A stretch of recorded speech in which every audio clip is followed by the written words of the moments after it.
Since 2007, human feet have washed ashore along the eerie coastlines of the Salish Sea.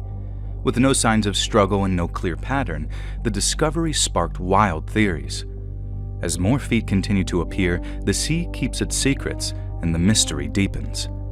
Hear more about this over on my true crime channel, Saturn Soul, all linked down below.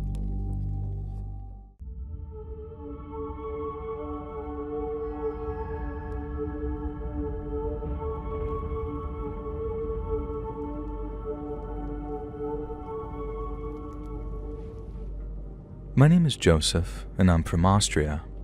Many years ago, I went on a long-awaited dream holiday to Paris, France. I had always wanted to see the Eiffel Tower, walk along the Rue de Faubourg Saint-Honore, explore the catacombs, and visit Notre Dame Cathedral. It's such a tragedy what happened to that. But I finally saved up enough money to take the time off from my job as a chef and surprise my girl with a trip to the City of Love. We drove there from our home country of Austria and had a nice road trip on the way, staying at various locations and making many happy memories. Then we reached Gay Paris.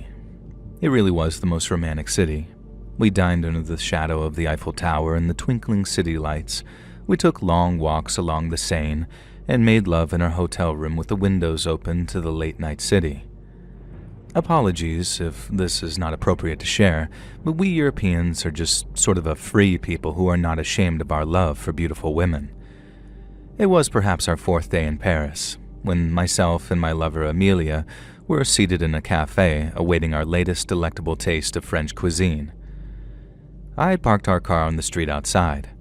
There was a parking space next to it, and I thought nothing of it, as the average car would be able to fit in there. A man came driving along and idled beside the space. The movement caught my eye and I watched him with some curiosity, as I am always interested to see how other people maneuver into parking spaces.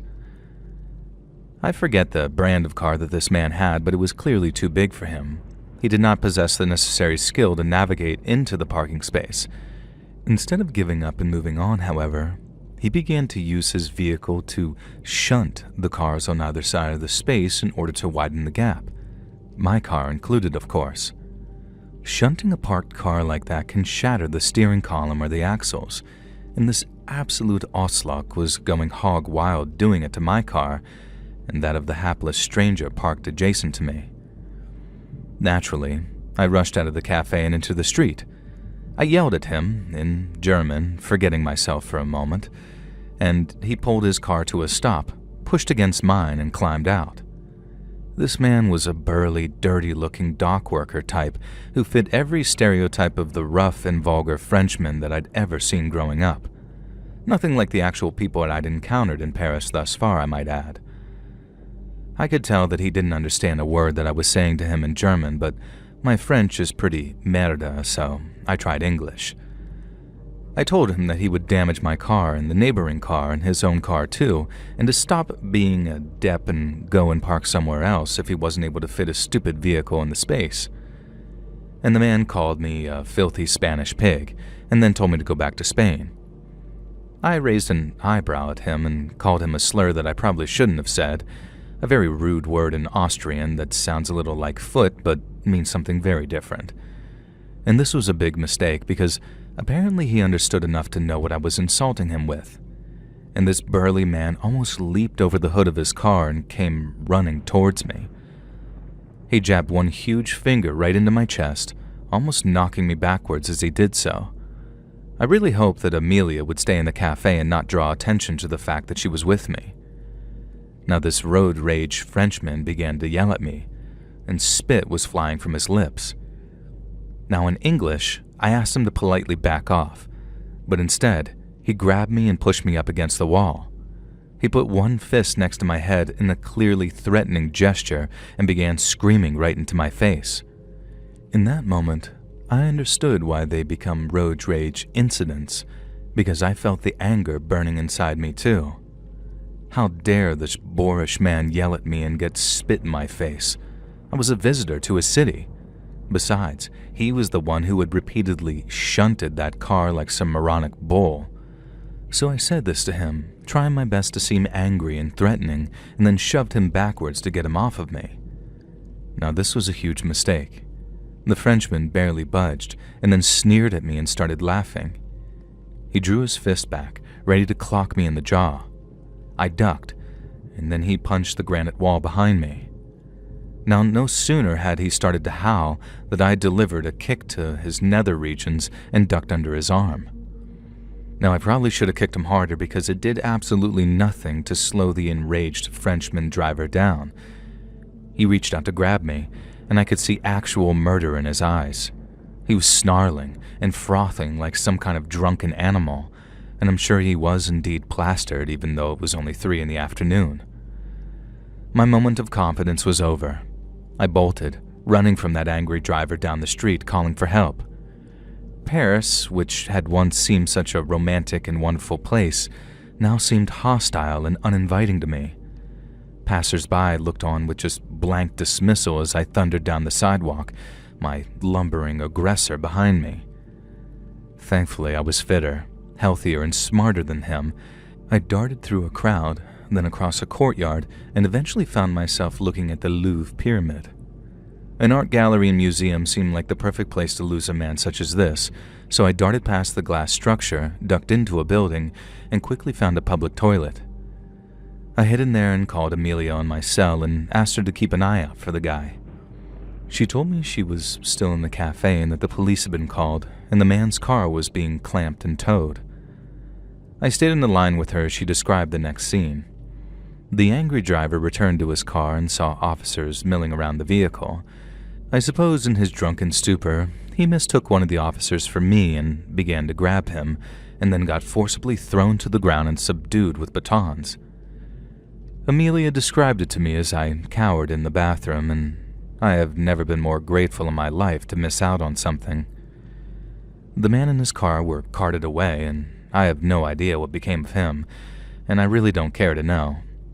Thankfully, our car was undamaged and we enjoyed the rest of our trip to Paris, but I have never trusted French drivers to park their cars properly to this day.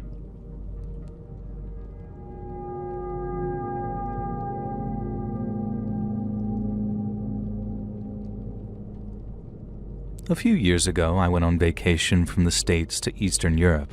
Now, I don't want to say exactly which country I went to, because it was most definitely wonderful and I don't want to give it a bad name. I did a lot of traveling around the country, and while most of the places I visited were great, with awesome people and some pretty sick food, just an awesome time in general, there were a couple of joints that were absolutely seedy as hell. One of them was a town I'll just call Hellville. I stayed here for a week when I was backpacking, and I was meeting a female friend a week later and planned to spend a bunch of time with her. So for now, I was just kicking back and exploring this little town of Hellville that I found en route to her digs. I could tell that it was a sketchy place as soon as I hopped off the bus into town. It had a vibe kind of like Eli Roth's Hostel, and my dumb self found that pretty exciting. I'd joked the whole time before my vacation that I was going to stumble across some backwoods village where the locals kidnap tourists for the entertainment of rich sickos, and I was almost excited by the fact that this place looked like it had potential. Yes, I know that I was, and am, an idiot. The first night I got way too drunk in the local Hellville dive bar and almost got into a fight with a Chechnyan ex-military guy until we realized it was a big misunderstanding and ended up dancing and singing through the streets. Matthias became a good buddy then, and we exchanged cell phone numbers. He was backpacking through Europe too, and in our drunken stupor, we worked out that our routes would intersect a bunch more times, so we should look each other up. Feeling good for making a new friend, especially a badass Czech former soldier, I collapsed into bed in my hostel, being snapped at to shut the F up by more than one angry traveler. The next day, I went exploring Hellville. There wasn't really much to explore, just a few unhygienic-looking bars and cafes, a central square with an honest-to-God village well in it, which I was certain would give me cholera, and then a bunch of farmland. I took a stroll through the countryside to see if I could find any of those classic European milkmaids hard at work in the fields. Sadly not, but I did spy a few gruff-looking farmers and a group of teens in tracksuits that I didn't really like the look of. They were sitting on a fence, chattering in their language, and I could tell that they were talking about me because they were pointing at me and then whispering to each other and laughing. Despite being my arrogant self, I decided to make like a tree and split. I tried to look as casual as possible, but quickly broke into a jog. Now my heart sank as I heard footsteps and the sound of teenage voices behind me. A couple of them sprinted ahead to catch up with me and stood blocking my route back into town. There must have been 5 or 6 guys in total, 4 eventually facing me and then 2 big meatheads blocking off the return path. One of them pointed to my shoes and said something about trainers. I didn't understand for a moment, and then he muttered something about Nikes and then sneakers. I remembered Europeans referred to sneakers as trainers and then realized that he was saying that he liked my Nikes. I said back, yeah, that they were nice sneakers, but very cheap ones. Now this was true, they were probably only $100, nothing to get excited about. This caused the teens to start laughing cruelly, and then the obvious ringleader pointed at my shoes again and referenced that "damn Daniel" meme from years ago. I politely laughed and he began to shove me, saying something in his language that I didn't understand. I could tell from his body language that he was asking why I was laughing at him though, which I'm sorry, but I thought that that's what you're supposed to do when someone says a meme, even if it's an ancient dead one. I had no idea how to convey it to this guy though, who clearly just wanted to start trouble with me.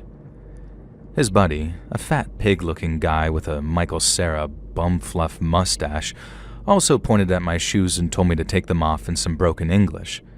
Now under no circumstances was I gonna give these a-holes my sneakers. They might have been cheap Nikes, but they were mine, and they served me pretty well on my backpacking trip so far. I told them to F off, and then realized that this might not be a good idea when there were 6 of them and 1 of me. I turned to leave and realized that one of the bigger guys blocking my path was actually carrying a knife. Now, it was only a Swiss Army knife and looked rusty as hell, but I didn't really like my chances of survival if that thing went into my gut. I was surrounded on both sides, so I did the one thing they hadn't counted on. I leaped the fence to my right and began to sprint across the fields like I was back in high school track. These teens started yelling and shouting, and I heard a crash from behind me as they leaped and toppled over the fence. One of them, probably the fat kid, had fallen to the ground and tripped a couple of more of them up. I continued to sprint, glancing over my shoulder and saw that 3 of them were still following, including the leader and the one with the knife. Now this knife guy wasn't that fast, but the leader was leaping over ditches and all sorts of stuff and clearly knew the land better than I did, so he was gaining on me. I kept running, looking for help of some kind, any kind. Did they even have cops patrolling the streets here? I certainly hadn't seen any kind of law enforcement. Hell, I'd take a miserable-looking farmer at this point. Surely these teens wouldn't stab me to death for my sneakers in front of the villagers. I had no idea what the place might be like, though. My mind went back to how I'd joked about looking for a town like in the movie Hostel, and I cursed myself for being such an idiot. I wasn't even going to die in a cool way by having my eyes cut out or my wiener fed to dogs or anything. I was going to get murdered in the middle of some ass-backwards nowhere place just because these kids wanted my $100 sneakers. Hell no, I thought. I doubled my efforts and leaped across the fields, vaulting a fence or two in order to escape my pursuers. A stone whistled past my head, and then another, and I realized the teens had stopped to scoop up projectiles at some point, and I was now in serious danger of getting my skull cracked as well as a knife between my ribs probably. A voice in the back of my head told me that maybe I should just hand the sneakers over, but my ego wouldn't allow it. Instead, I managed to run to the village. The first place I thought to go was the local bar, and thank all that is holy, my ex-military pal Matyas was actually sitting at the bar, just nursing a Coca-Cola or something and chatting to the barkeep. Now I quickly ran up to him and told him that the kids were trying to kill me. He started laughing, patted me on the back, and said that he was sure that I could look after myself. And for some reason he thought that I meant little children were trying to kill me. And I frantically insisted that no, it was a gang of late teens, one of them had a knife, and they were also throwing rocks. And the door burst open, and the 3 pursuers came in.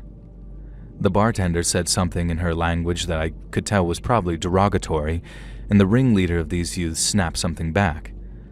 Matthias jumped to his feet, knocking a stool over, and stood towering over even the biggest of the three teens.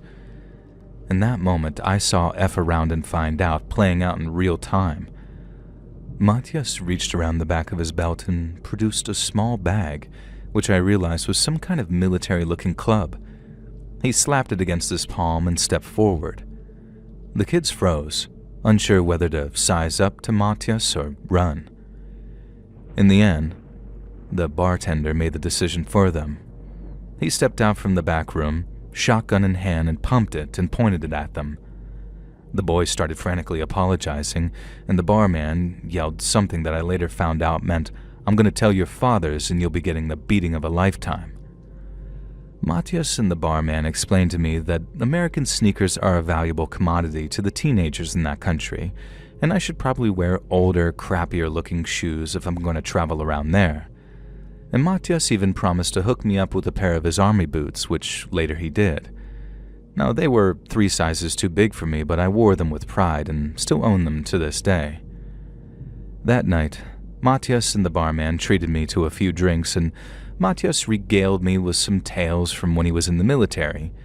And all I can say is that I'm glad he and I did not get into a fight the night before, and I'm almost happy for the teens that they backed down when they did. Man, Matthias can be scary at times, and I'm still in touch with him to this day via email sporadically. He travels Europe like some kind of Jack Reacher drifter, only without the wild adventures, but I like to think that if he needed to throw down, he would.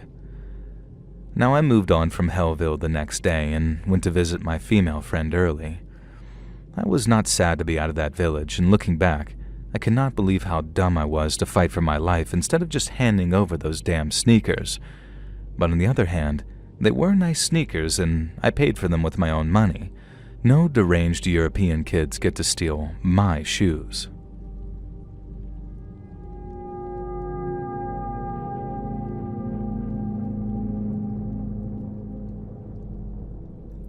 Firstly, I want to begin this story by saying that I do think Egypt is a lovely country. It's populated by many wonderful people, and I have friends that are both immigrants and natives. I have visited the country again since the incident I'm going to tell you about, and I enjoyed my time there. Unfortunately, though, there's no avoiding the fact that attitudes to women in Egypt can be unpleasant. Things are a bit more relaxed in the country in 2025, but when this occurred in 2011, it could be extremely risky for a woman to walk around by herself, especially uncovered. A lot of Egyptian women wear hijabs or niqabs, covering their hair or almost everything apart from their eyes. Of course, Western non-Muslim women visiting Egypt just dress how they normally would, but this can be dangerous and downright stupid if you're alone.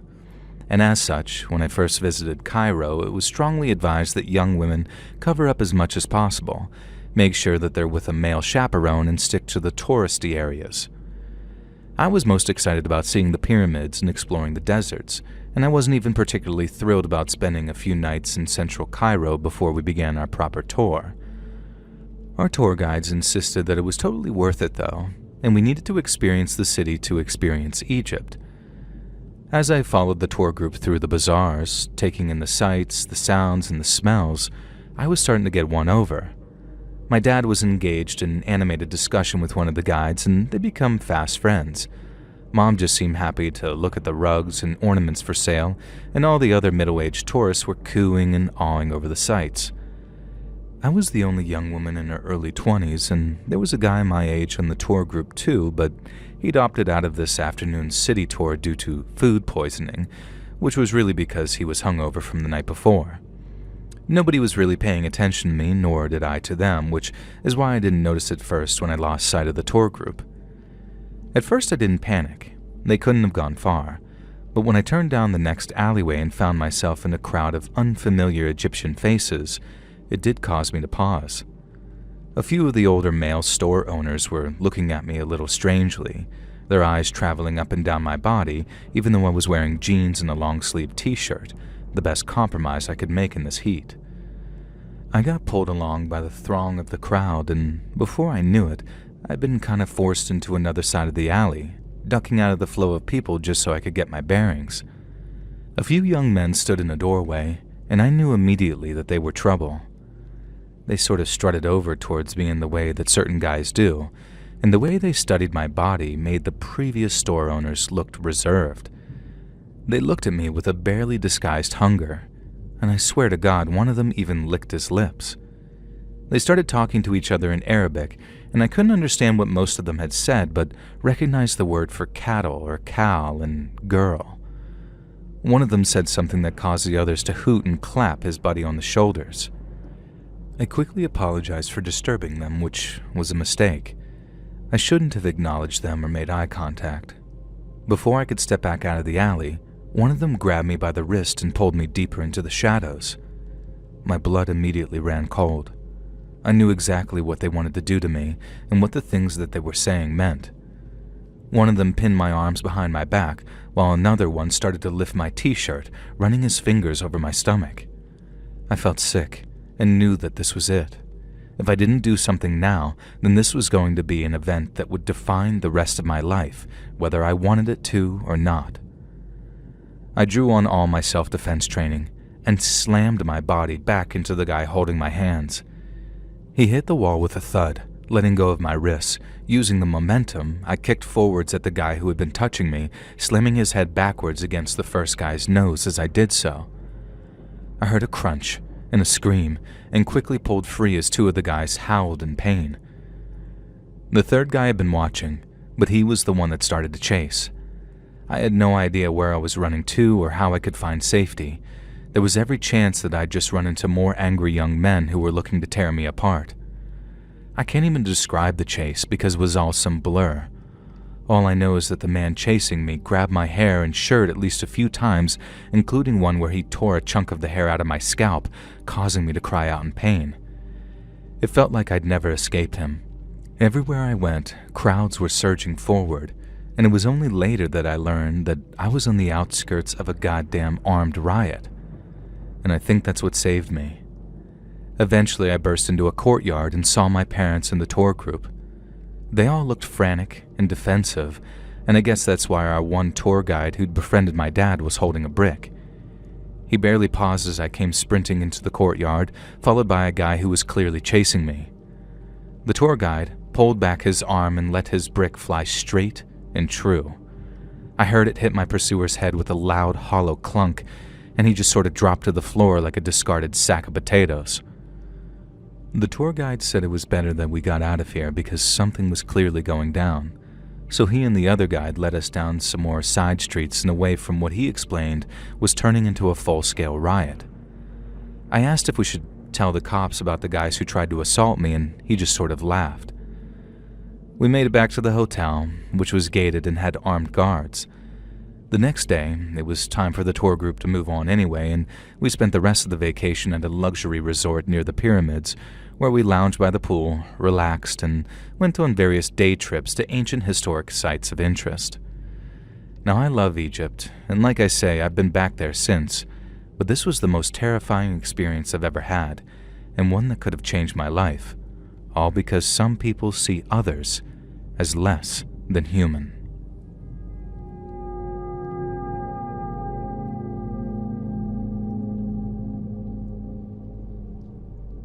This is a story I tell my buds for a laugh sometimes, but I only laugh about it because otherwise you'd bloody cry, you know? Everything turned out okay, but honestly at the time, I thought my entire life was over, and I'd spent the rest of my days rotting in a Dutch jail.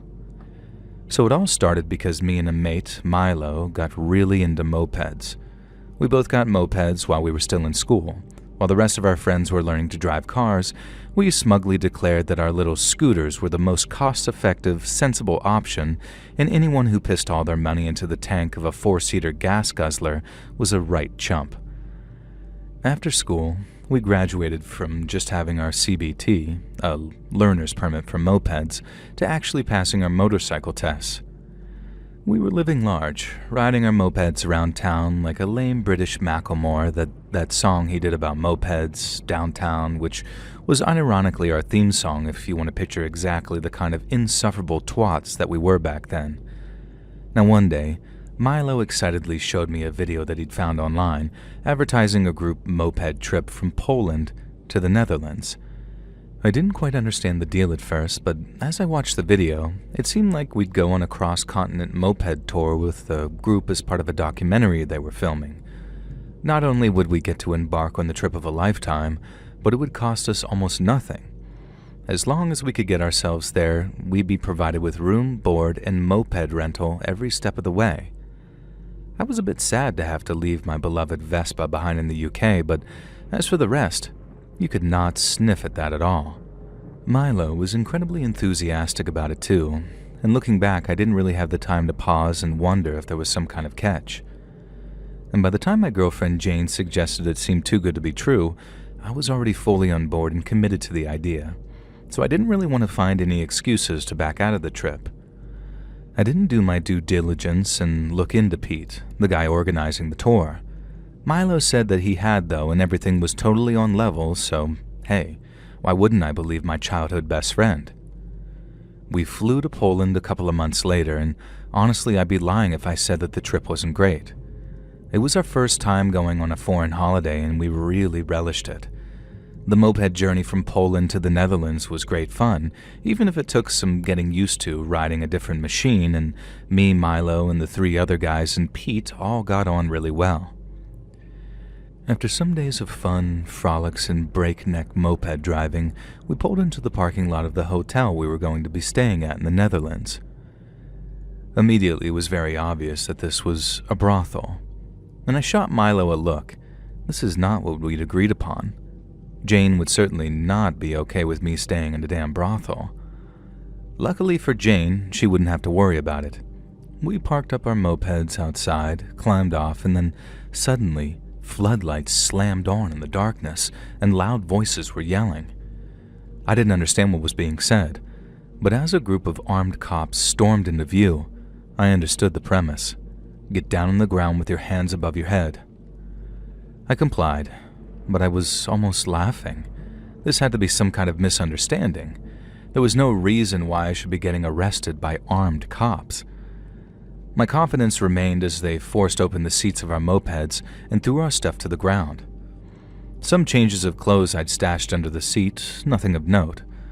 One of the officers yanked the backpack off my back and emptied the contents onto the ground. I watched in dawning horror as an armed cop snatched up my passport and pocketed it. Then another cop began slicing open the seats of the mopeds. That's when my confidence really dissipated. I stared open-mouthed as they pulled 2 duct tape packages out of the seat cushioning that I'd spent the last few days sitting on. I didn't have to ask to know what I'd been sitting on, though.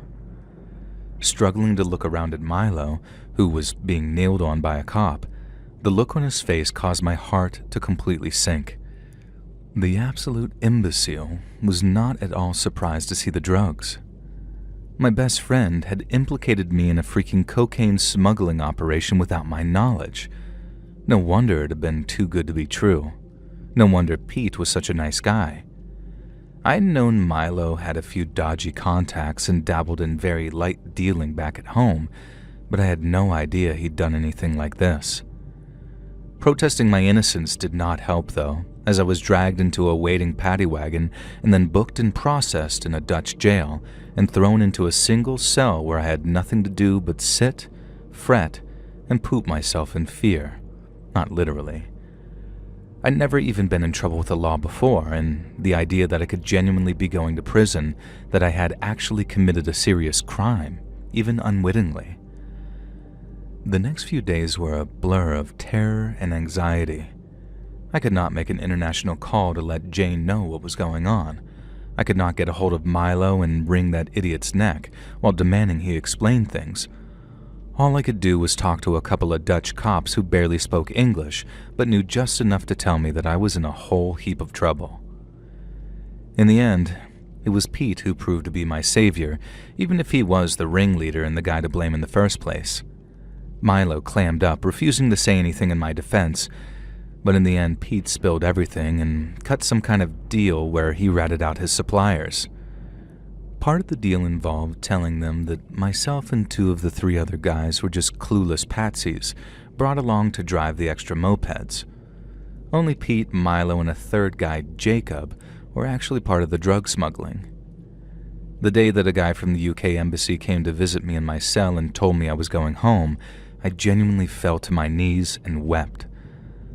I went home and hugged my mom and dad and had a bang-up Sunday roast. My homecoming to Jane wasn't quite so grand, though. I don't think she ever quite believed me that I wasn't involved in the criminal enterprise, and honestly, that really hurt. I'd never done anything to make her distrust me, and after 6 months of constant jibes and jokes about my complicity, I couldn't stand it anymore, and we actually ended up breaking up. Even though the Dutch law accepted that I had no knowledge of the drug smuggling, I was still deported and banned from entering the Netherlands for 10 years.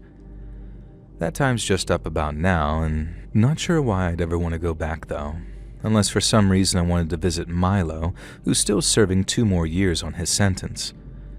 I have no sympathy for that idiot. Even after Pete spilled the beans, Milo pleaded not guilty and got a much longer sentence because of it. It's like the American Wesley Snipes said, "Some mother lovers always trying to drive a moped up a hill."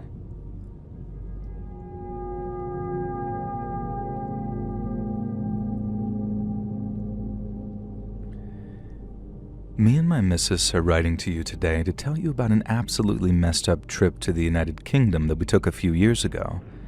It was just after COVID travel restrictions had been lifted, so we were itching to stretch our legs and visit a foreign country, so we picked somewhere as far away from home as possible. We didn't really have a plan for our UK holiday. It seemed like a nice place, so we opened up a map of Britain, stuck it on the dartboard at the bar that I co-own with my brother, and I threw a dart at it. Well, we missed, and I would have had to vacation in the Bristol Channel, so we threw another one and landed on Sussex. We didn't know anything about Sussex, and apparently it's not really a massive tourist destination, but we picked the funniest sounding place that also seemed a bit touristy, Bognor Regis. We figured if it was crap, it wouldn't be too hard to shoot up to London early, which we planned to do for the second half of the holiday regardless. Bognor Regis was actually great. We hit the town in July, dead in the middle of the Australian winter, and despite what we'd heard about the UK, the weather was bonzer. Me and the missus spent our days sunbathing on the beach, buying crap from the seafront stores and getting sunburnt. Then, at night, we hit the bars and the clubs and tried our best to paint the quiet seaside town red. We made a bunch of friends at Bognor Regis, other tourists from all over the world, like Detroit, Belgium, Turkey, Birmingham, all sorts. One fella that we met, he said his name was Rishi, like the then Prime Minister, which we all found really funny. Rishi was a wild party animal, and it was with Rishi that we got so drunk one night that we found ourselves lost in the middle of the countryside, unsure how to get back to Bognor Regis. Me and the missus were both absolutely wrecked, and we lost track of Rishi altogether. We were out in the middle of nowhere, with no idea how we'd even managed to get there. I have a vague memory of riding in a van with Rishi and some other guys drinking cheap beer, but now me and the missus were walking along a country road in the dark, singing God Save the Queen. Rest in peace, Liz. Eventually, we came across a 24-hour petrol station and a service station. There was a Costa Coffee, but it was closed, and a McDonald's staffed by a very bored-looking teenage boy. We bought some munchies and then wandered to the gas station to see if they had the number for a local taxi firm or some type of ride. The guy at the counter directed us to a notice board, which we struggled to read in our drunken state, but eventually found a business card from someone offering taxi services 24 hours a day. I called it up on my mobile, and a very polite young woman answered. I told her where we were at, described the service station, and she said that she knew exactly where to send a driver. She told us to look out for a silver Ford and that our driver would be named Mears. Half an hour later, a car pulled into the petrol station lot, and a shifty-looking bloke gestured us over. I asked if he was Mears, and he said, sure, why not? Now, looking back, I can't be sure if we got into the right car. It's hard to get it clear in my head whether I'm just remembering things wrong or whether we really were this careless with getting into a car with a stranger. Either way, Mears, or whoever this crooked bogan was, did not have our best interests at heart. It wasn't immediately obvious. We had no bloody clue where we were, so we had no bloody clue that Mears was driving us in the total opposite direction to Bognor Regis. And by now, my missus had passed out and was snoring against my shoulder. I tried to make conversation with Mears from the back seat, but he suddenly pretended that he couldn't speak English. Weird, I thought. He'd understood me perfectly earlier. Or maybe I'd been so drunk that I just sort of slurred nonsense at him and he just sort of gone along with it. When we pulled up to a stop, I knew we definitely weren't in Bognor Regis.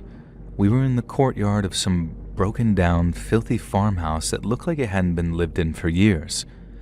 Still, I saw a chicken run across the dirt in the darkness and at least one goat peering at me eerily from beyond a fence. Lovely, I thought. Mears got out of the car and yelled something into the darkness. A dog began to bark furiously and a male voice called back. I peered through the front windscreen from the back seat, squinting into the darkness, and saw two fellas join Mears. Mears had his window down so I could hear them, even though I don't think he knew that I could hear them. Fear gripped me as I realized what they were talking about. Mears was saying that we were rich American tourists. We're Australians, you wanker, I wanted to yell, and that nobody knew where we were, so they could just do us over and dump us in the acid vats out back. Bloody Nora, I thought. I didn't much fancy that either. And neither did one of the men because he vehemently disagreed with Mears, slapping him around on the back of the head even. And at first I thought this meant Mears had been kidding around. But no. The other man said that they just wanted to do me in, but the missus should be handed over to Osama and his boys, and they'd know what to do with her. I swear on my old dad's grave, when I heard Osama, I thought that they were just larrikins. But then Mears said something like, sure, maybe they'll hook us up with some of their fine, and then a derogatory term that implied that he was talking about very young women. Next, I saw the glint of steel as one of the men unsheathed some huge blade. Right, this could totally ruck off. Machetes, grooming gangs, a matey called Osama? Not bloody likely. Not for me and the missus. And I didn't even think. Drunk as an absolute skunk, I clambered into the front of the Ford Escort. The Lord God above must have been looking out for me that night because Mears the moron had left his freaking keys in the ignition. For a second, I thought I was going to have a classic horror movie moment where the engine wouldn't take over and the car wouldn't start. But nah, luck was on my side. I gunned the engine and drove straight forward, even clipping Mears in the leg as he dived out of the way. Somehow, despite being a terrible driver even when sober, I managed to pull off a perfect U-turn and then send the car squealing, crashing out of the gate of the farmyard and onto the darkened country roads. I pushed that battered old Ford Escort to its absolute peak, breaking the speed limit for a good 20 minutes, hoping and praying that I'd encountered the law so they could pull me over and I could tell them everything. Eventually, I remembered the missus in the back. The lucky bird had slept through the entire thing and only now just started stirring, muttering and asking where we were and then telling me to slow down. Eventually, we found our way to a little village which had a 24-hour Tesco. Both our phones had run out of battery at some point in the night, so we went inside, and I told the poor old dear on the checkout that we'd almost been kidnapped by a grooming gang and could we possibly borrow the phone. I'd sobered up quite a bit by now, and I imagined I was still a total mess, and the missus was still rat-arsed. Now, long story short, the cops came, they searched some farmhouses in the area that could match the description I gave, but they didn't find anyone. And the car that we'd acquired had stolen plates and had been reported stolen a few years before. The cops impounded it, and for all I know, it's still in some impound lot today.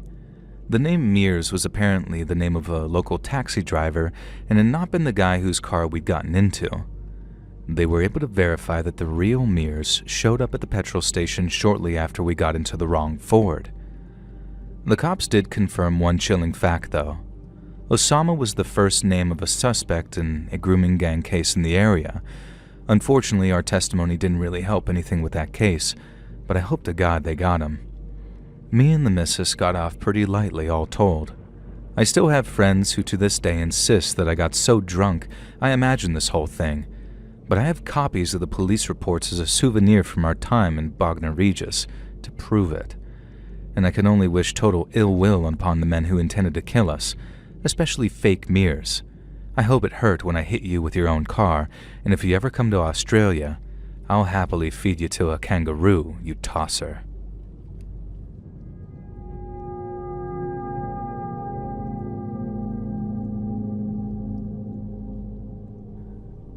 Back in the 2000s, I went on a girls' trip to Crete.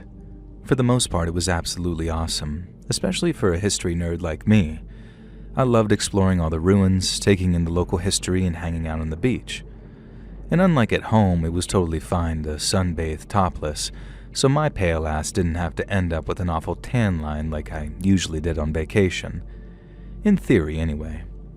Of course, I was actually way too shy to do that, but it was nice to know that I could have if I wanted to. I mention this because it's irrelevant that I'm kind of a wallflower. I don't really like being the center of attention or doing any wild things. I'm not a party girl, never have been. At the time of this vacation, I was just out of college and I'd still never even been drunk. I drank a glass of wine or two with dinner, but that was the extent of it. I was much more at home among the ancient stones of Greece than I was in the clubs, even if that was the main purpose of this holiday. I was the sensible one of the group, the designated driver, the sober Sally, and I was okay with this. I'd still go out on the town with the other girls, but I'd be the one to head back to the hotel by 10 p.m. and then awake to see the sunrise.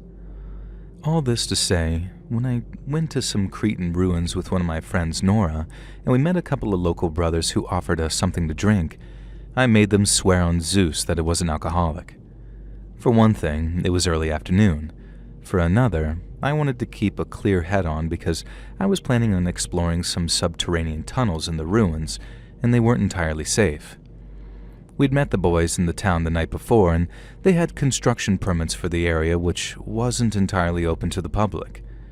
They assured me that the bitter purple drink was a local recipe, a natural energy drink made from dandelions and other plants. At any other time, I would not accept strange drinks from strange men, but we were also accompanied by the brothers' grandparents and a sweet and lovely old couple who also assured me that the drink was not alcoholic and would simply give me the energy and drive to explore the ruins. Obviously, it's clear from the setup that there was something wrong with the drink, but to this day I'm certain that the family didn't intend there to be anything wrong with it. They just didn't consider the fact that their beloved family recipe might require a bit of acclimatization for an American tourist who isn't used to drinking something that contains datura. For those who don't know, datura is a somewhat poisonous plant that can be used as a recreational hallucinogen. Later, the family told me that they only used a pinch of datura in their drink to give it a kick, but I barely even drank wine, let alone hallucinogens or poison. On top of that, I was unknowingly suffering from mild sunstroke. I'd spent all morning in the sun at the ruins, and I'd mostly only been drinking this bitter dandelion and datura juice, so I was sunstruck and absolutely dehydrated. All of this was a recipe for disaster when I went down into the tunnels under the ruins, armed only with a flashlight, and decided that I could absolutely manage it alone. It didn't take long for me to start panicking. It was cooler underground, but there were strange sounds. Soon I'd lost sight of any natural sunlight and only had my flashlight to guide me. I started sensing something was wrong soon after that. Whirls and chips in the rock began to form words and pictures in the darkness. I paused for 5 entire minutes, reading some ancient writing on the wall that suddenly turned back into meaningless rock texture. And next, I was certain that I could feel hot animal breath on my neck. I spun around, and of course nothing was there. Somehow, I got it into my mind that the ghost of a minotaur was down here with me, an invisible minotaur ghost, and I began to run down the corridors, as if that would somehow help if it was in fact a ghost. I ended up just getting myself more lost and then heard scraping and the skittering of small stones. I shone my flashlight down the corridor, and a small minotaur with a hairy face was standing there. At least, that's what I saw him as in my sunstroke-addled datura-brained state. The minotaur began to advance towards me, snorting and growling at me. A voice in the back of my mind was telling me that I was hallucinating. I couldn't possibly actually be seeing a minotaur. It was an invisible ghost minotaur after all. So I stood my ground and shone my flashlight at the creature and waited for it to pass through me and disappear. Instead, the minotaur reached out and grabbed me. Stinking foul wine breath washed over me as the beast bore down on me. And for some reason, the minotaur wore a filthy fisherman's coat and fishing pants too, and he had gumboots on and a beard and a knitted cap and was also an old man. Yeah, this wasn't a minotaur. It was a hobo lurking around in the ruins, and now he had his hands on me. My head was spinning, and colors were flashing around the tunnel like I was in a magic abyss.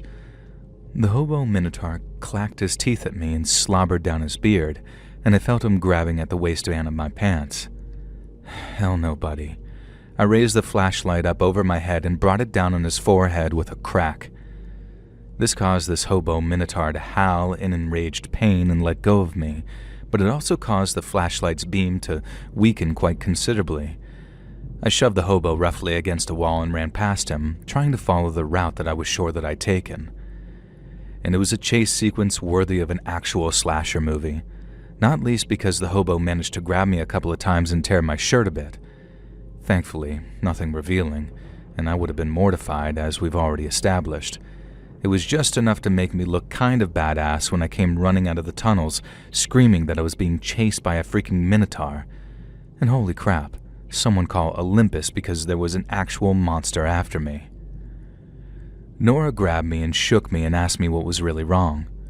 Nora had been drinking the Datura drink too, but didn't seem to be affected by it in the same way I was, maybe because she was used to alcohol and also didn't have sunstroke.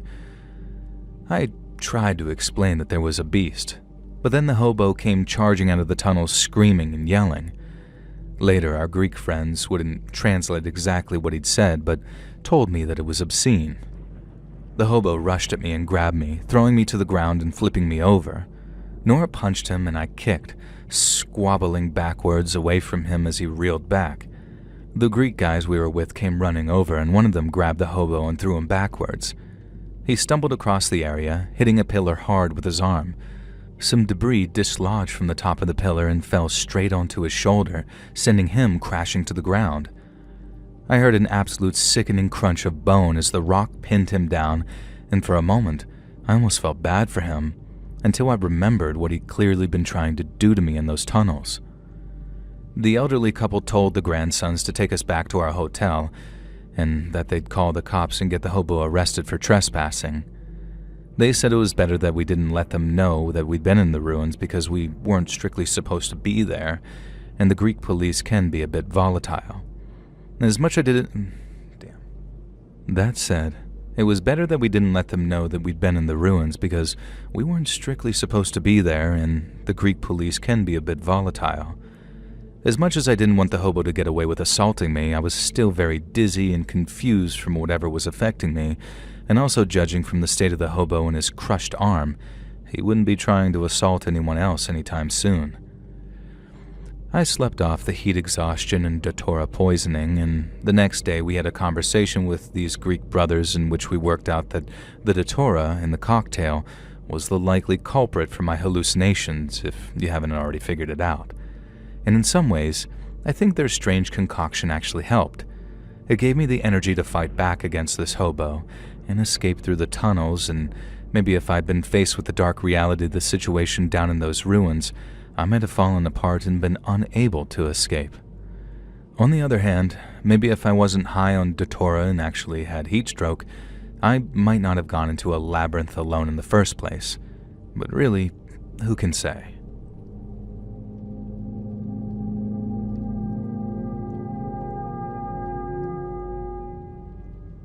I've got a story about Canada that I want to share with you. My family and I are from Kentucky. There's me, my wife Ellie, my 20-year-old daughter, my 15-year-old son, and my 9-year-old daughter. We go on vacation to Europe most years, but last year we decided that it was finally time to get really exotic and head to Canada. We settled in a small village near the boreal forest and went about researching the perfect Airbnb to rent for a week of wilderness tranquility and enjoyment. My wife found the perfect place, very affordable too, and we booked it. A few months later, I headed up to Merry Canada with the fam in tow. My son Elijah spent the entire journey playing on his Switch and wouldn't pay attention to the beautiful natural countryside, but my wife and daughters were awestruck, and so was I. I hadn't been to Canada in many years and was bringing back a lot of fond memories. We arrived at the Airbnb, a stunning woodland property just off from the nearby village. The key was meant to be just inside this digital lockbox attached to the front of the house, but as we pulled up and got out, it was pretty clear that the box was hanging open. Great start. I tried the front door and it was locked, of course. Well, no problem. Thankfully, there was cell reception at the property, so I called up the number that we had for the owners, but no answer. Great again. Seconds later, we heard footsteps crunching under the driveway. An elderly couple waved to us and asked if we'd been calling them. They introduced themselves as the owners of the property and apologized if they were running late. They had the key with them and they could let us right on in. They were an odd-looking pair, I guess. The husband introduced himself as an ex-cop in his 70s, and he reminded me of one of the sort of Weeble toys from when I was a kid. Weeble wobbles, but won't fall down, you know the ones? He was completely hairless, like shiny bald and free of eyebrows, but he had a huge bushy beard that I kept staring at because I was certain it was a wig. Is that what you call a fake beard? To this day I don't even know, and the icing on the cake was his name. He said his name was Gerald Garibaldi, and I began to laugh when he said this, but my wife kinda elbowed me, and Gerald Garibaldi looked slightly excited, as if he had no idea what the joke was. And the wife introduced herself as Maureen Garibaldi, and the hair on her face wasn't a wig. It was unfortunate, but Maureen Garibaldi had a few thick whiskers sprouting from her chin, and a very prominent female mustache that looked like it hadn't been waxed since pretty much ever. Not that she had any obligation to actually wax, of course, but needless to say that they were a very odd-looking couple. My eldest, Cindy, and Elliot were elbowing each other, sort of whispering and laughing, and it was all I could do to keep a straight face when my youngest, Amy, kept asking what was so funny. Maureen was in her 60s and wore a flowery summer dress that was kind of obscenely short. She had long white socks on and those black shiny shoes that honest-to-God schoolgirls wear, and I'm ashamed to say that the pair of them kind of unsettled me. Gerald and Maureen Garibaldi led us into the house and then very kindly gave us a tour that somehow managed to last nearly 2 hours. Then they very kindly helped us bring our luggage in from the car, and then kindly helped us unpack the kitchen things and food and other essentials, and then kindly sat there like eager puppies, clearly waiting for us to invite them to stay for dinner. It was the first night of our freaking vacation, though, and I really didn't want those weirdos encroaching on our family time, but hey, what could I do? They were very kind. And that phrase became a running joke because the Garibaldis continuously told us that we were very kind for this and that thing. Over dinner, Gerald Garibaldi talked and talked and talked, and the rest of us could just do nothing but listen. And the crazy thing is, I couldn't really tell you what he talked about. He just rambled about nothing and everything. Politics, movies, music, Donald Trump, Angela Merkel, cancel culture, the youth of today, animated violence, and those damn video games, all sorts of stuff. But I could not tell you a single thing he actually said or a single opinion he actually had. It was like the man was talking total gibberish, just saying snippets of things that made some sense or could pertain to something, but just didn't really fit together in any cohesive manner. And at one point he was talking about how Trump was the worst thing to happen to the country in years, but then 5 seconds later he was calling him the greatest damn president the country's ever seen. He kept bringing up Angela Merkel too, saying what an ugly troll she was, and Ellie and I fought to keep a straight face because I swear up and down Maureen Garibaldi could have been Angela Merkel's long-lost twin, separated at birth.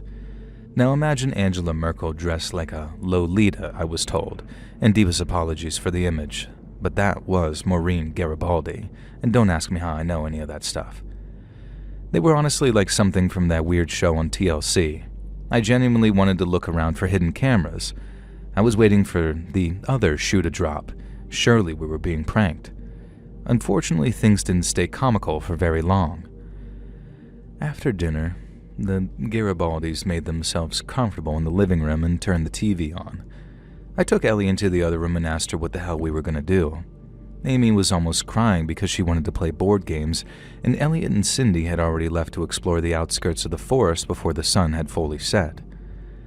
In the end, I had to very politely ask the Garibaldis if they would mind leaving for the night and letting us settle in. I expected them to display that Canadian embarrassment and a sort of aw shucks energy, but instead, Gerald Garibaldi decided to square up to me. He pushed me in the chest and accused me of being an ungrateful guest.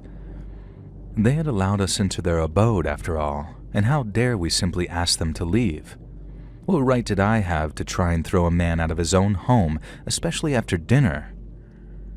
It started to dawn on me that these freaks did not realize how Airbnb was supposed to work. I mean, surely they realized that they were meant to leave the house while we stayed in it. And I gently tried to ask this, and they acted furious. Again, I almost thought that we were being pranked. Maybe this was one of those dumb YouTube things. But then Maureen began outright howling and crying and accusing us of being home invaders. I could not believe what I was hearing. When she threw some pretty vile slurs at Ellie, that's when I knew that this was definitely not a joke. I drew the line there. This had been funny for an evening, but it was beginning to ruin our much-needed vacation. And moreover, they were upsetting Amy, and nobody speaks to my wife like that.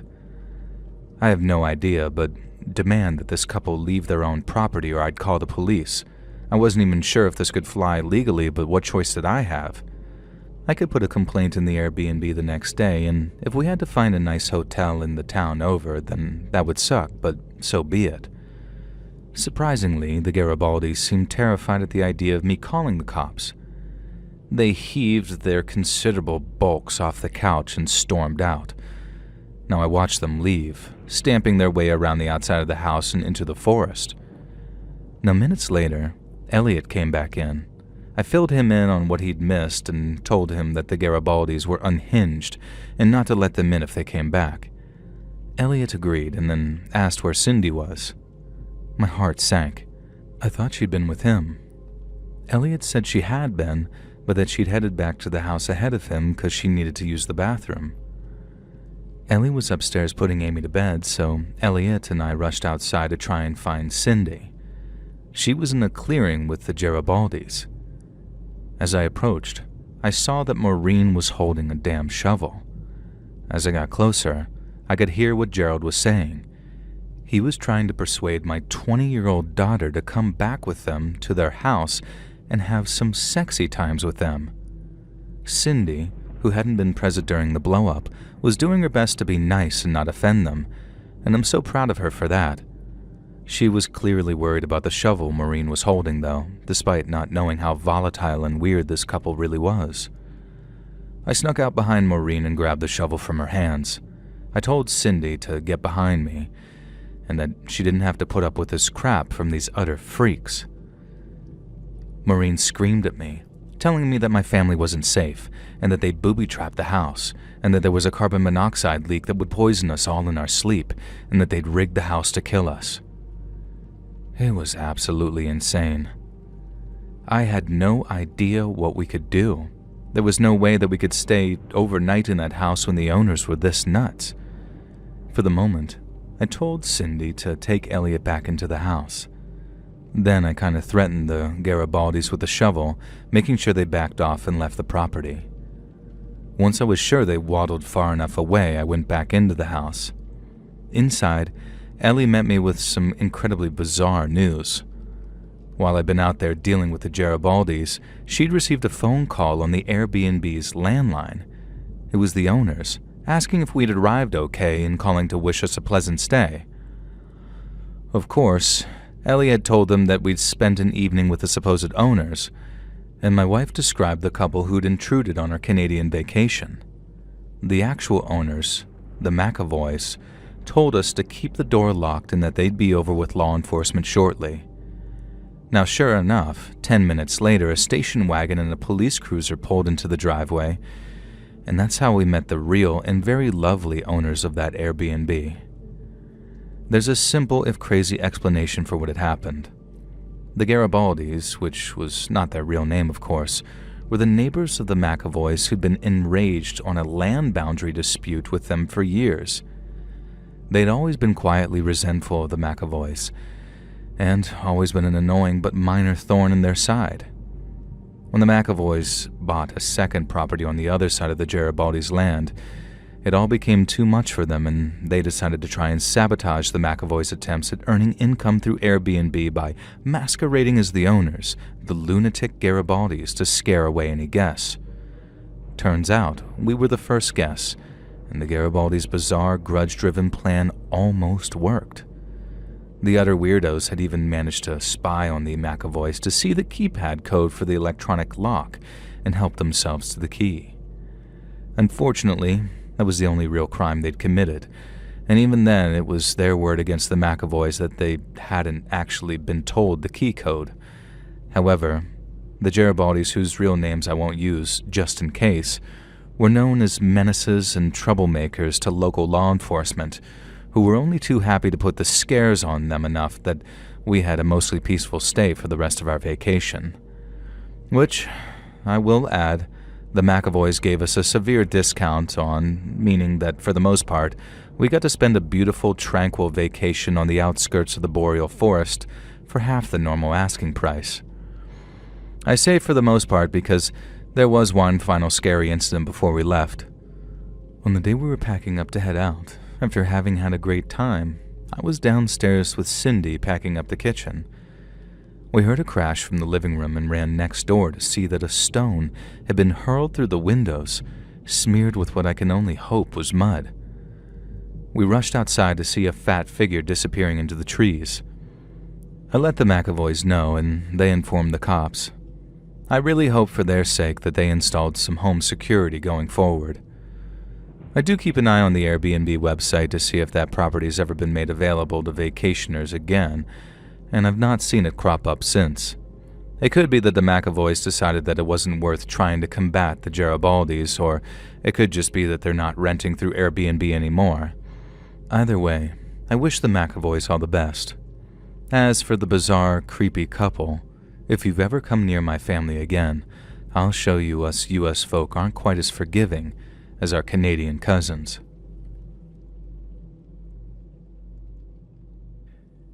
Hey friends, thanks for listening. Click that notification bell to be alerted of all future narrations. I release new videos every Monday and Thursday at 9 p.m. Eastern Time, and there are super fun live streams every Sunday and Wednesday night. If you got a story, be sure to submit them over at my email, letsreadsubmissions@gmail.com, and you might even hear your story featured on the next video. And if you want to support me even more, grab early access to all future narrations and bonus content over on Patreon, or click that big join button here on YouTube to hear about the extra perks for members of the channel. And check out the Let's Read podcast, where you can hear all of these stories in big compilations located anywhere you listen to podcasts. I also have a true crime channel called Saturn Soul, all links in the description below. Thanks so much, friends. And remember, Hello Kitty is for babies.